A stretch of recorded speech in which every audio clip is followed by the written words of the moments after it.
परमः कृष्णः सच्चिदानन्दविग्रहः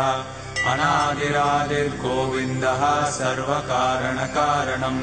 चिन्तामणिप्रकरसद्मसुकल्पवृक्ष लक्षावृतेषु सुरवीरविपालयन्तम् लक्ष्मीसहस्रशतसम्भ्रमसेव्यमानम् गोविन्दमादिपुरुषम् तमहम् भजामि वेणुम् क्वणन्तमरविन्ददलायताक्षम्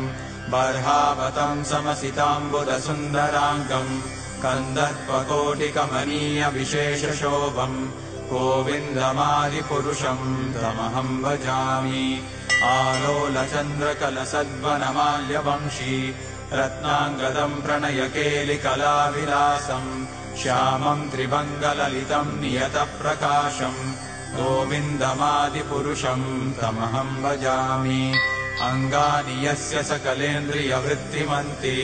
पश्यन्ति पान्ति कलयन्ति चिरम् जगन्ति आनन्दचिन्मयसदुज्ज्वलविग्रहस्य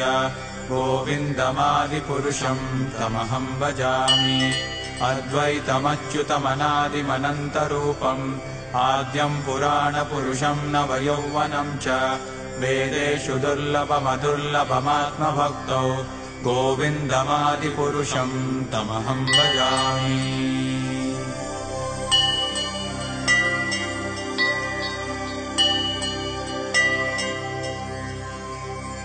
पन्तास्तु कोटिशतवत्सरसम्प्रगम्यो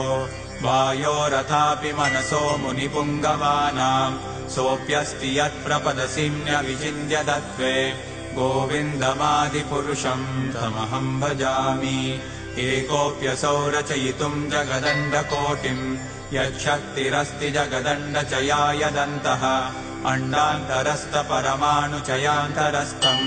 गोविन्दमादिपुरुषम् तमहम् भजामि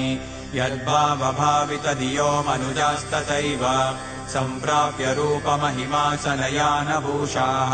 सूक्तैर्यमेव निगमप्रतितैस्तुवन्ति गोविन्दमादिपुरुषम् तमहम् भजामि आनन्दचिन्मयरसप्रतिभाविताभिः ताभिर्य एव निजरूपतया कलाभिः गोलोक एव निवसत्यखिलात्मभूतो गोविन्दमादिपुरुषम् तमहम् भजामि प्रेमाञ्जनच्चुरितभक्तिविलोचनेन सन्तः सदैव हृदयेषु विलोकयन्ति यम् श्यामसुन्दरमचिन्त्य गुणस्वरूपम् गोविन्दमादिपुरुषम् तमहम् भजामि।